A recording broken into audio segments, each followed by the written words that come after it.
આગળ વાત કરીએ તો સુરતમાં કમોસમી વરસાદનું વિઘ્ન છઠ પૂજામાં નડ્યું। સુરતના કોઝવે પાસે છઠ પૂજા માટે કરેલી તૈયારી પર પાણી ફરી વળ્યા।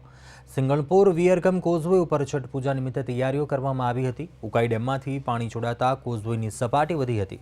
હાલ છઠ પૂજાને લઈને ભક્તોમાં ચિંતાનો માહોલ જોવા મળ્યો। બિહાર વિકાસ મંડળ અધ્યક્ષે સુરત તાપી કાંઠે છઠ પૂજા કરવાની મનાઈ કરવામાં આવી છે।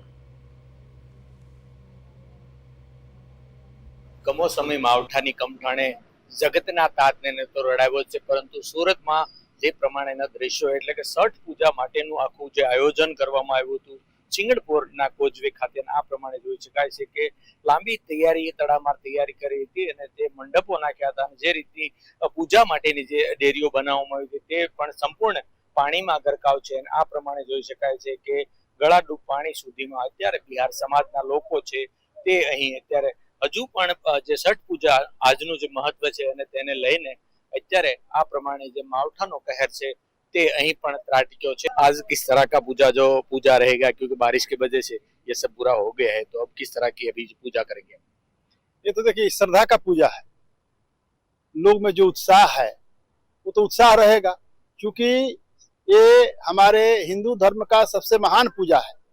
इसलिए मैं देख रहा हूँ ये इतना बारिश होने के बाद भी इतना ना उत्साह है, ये लोगों में कभी कमी दिखाई नहीं दे रहा है। ये हमको नहीं जाना है, नहीं करना है, किसी के रुकने से भी कोई रुकने वाला नहीं है। सब लोग आएंगे और श्रद्धा पूर्वक अपना पूजा आराधना करेंगे, आराधना करके और माता से आशीर्वाद लेकर अपने अपने घर जाएंगे, यही मैं कामना करता हूँ।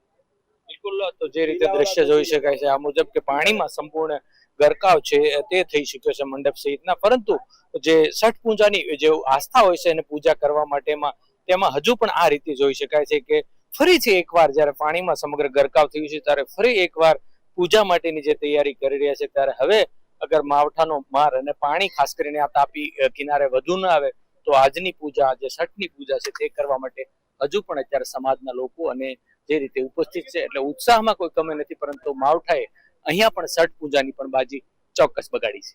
કેમેરામેન અજય કુમાર સાથે અરવિંદ રાઠોડ, પ્રદેશ 24 સુરત।